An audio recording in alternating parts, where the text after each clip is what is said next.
चले शिव जात मग खेरे उभय दीठी परे। भगवान शिव जा रहे हैं और उनको दो खेरे दिखाई पड़े। खेरे का अर्थ है टीले जैसे, जैसे बहुत ऊंचा पर्वत नहीं, बहुत छोटा भी नहीं, एक टीले जैसा स्थान जिस पर सघन वृक्षावली हो। तो दो खेरे दिखाई पड़े। तो पहला खेरा दिखाई पड़ा तो शंकर जी नंदीश्वर से उतरे और भूमिष्ठ होकर साष्टांग प्रणाम करके एकदम भाव विह्वल हो गए। फिर थोड़ी दूर चले, अगला खेरा दिखाई पड़ा, फिर नंदीश्वर से उतरे, फिर वही साष्टांग प्रणति पुरस्सर एकदम विह्वलता को प्राप्त हो गए। तो पार्वती पूछें, प्रियादासी लिख रहे हैं, पार्वती जी पूछ रही हैं, दीखे न जन को, कोई देवी, कोई देवता, कोई मठ मंदिर अथवा कोई ऋषि महात्मा कोई दिखाई तो पड़ नहीं रहे हैं, आपने किसको प्रणाम किया?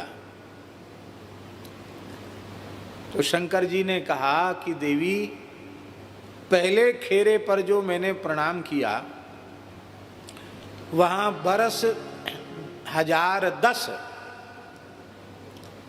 पहले, वहां 10,000 वर्ष पहले एक भगवान के श्रेष्ठ भक्त हुए थे उस स्थल पर।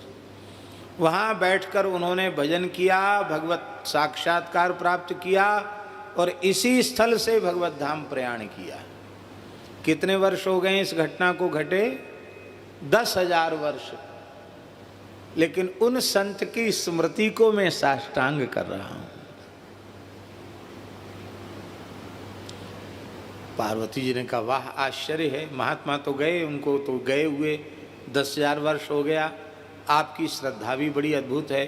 तो भगवान, ये दूसरा खेरा जो दिखाई पड़ा उसे आपने साष्टांग किया, ये यहाँ क्या विलक्षण बात है?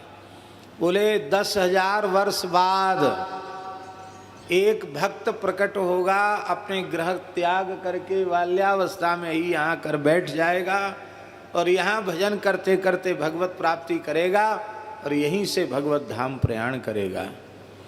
तो मैं अभी भक्त पैदा ही नहीं हुआ, 10,000 वर्ष बाद तो प्रकट होगा, उसके बाद आएगा, भजन करेगा, फिर तपस्या करेगा, भगवत साक्षात्कार करेगा, तब जाएगा। लेकिन भक्त के आगमन का इस स्थल पर सुनिश्चय हो चुका है।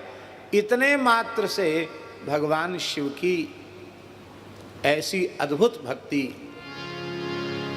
अभी एक जगह तो महाराज जी संत हैं नहीं, चले गए, और एक जगह तो आएंगे, वो भी 10,000 वर्ष बाद।